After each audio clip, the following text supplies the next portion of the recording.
Izay ny amin'ny vaovao iny fa androany fito amin'ny folo jolay no nivoaka ny vola vaovao 2,000 ariary, 2,000 ariary, 5,000 ariary ary 2,000 ariary. Ny vola tokana 2,000 ariary izay mbola miteraka resabe ihany hatramin'izao. Dia ireo jerentsika indrindra ny andinindiny makasika izay vaovao izay. Fanamby nasional lehibe ho an'ny toe-karena malagasy ny famoahana ny taratasy-mbola vaovao androany. Nanapa-kevitra ny Banky Foibe hanolotra ny tsena vola taratasy vaovao manaraka ny fivoarana azo antoka mora kirakiraina. Ahafahana misongona ny firoborobon'ny osika sy ny santoka dia napetraka amin'ireo vola taratasy vaovao ireo ny singa fiarovana tsara kalitao araka ny ikafarany sy azo antoka indrindra raha ny fanamariana izay noety ny governoran'ny Banky Foiben'i Madagasikara. Ny olon-tsotra dia samy manana ny heviny mikasika ireo vola vaovao ireo, indrindra fa ny vola 2,000 ariary. Raha ohatra ny mpivarotra madinika aloha tsy mety ilay izy.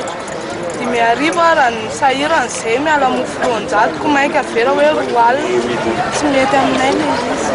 Efa io moa eo dia efa izay izany no mety amin'ny zareo dia ataony eo. Raha moa madinika afaka miteny. Fahitako anazy aloha ilay ohatran'ny anahirana ilay izy zany tsy hoe resaka hoe ilay vola ampiasaina fa ilay fiainana vahoaka zany ambany nefa ilay vola miakatra ambony be.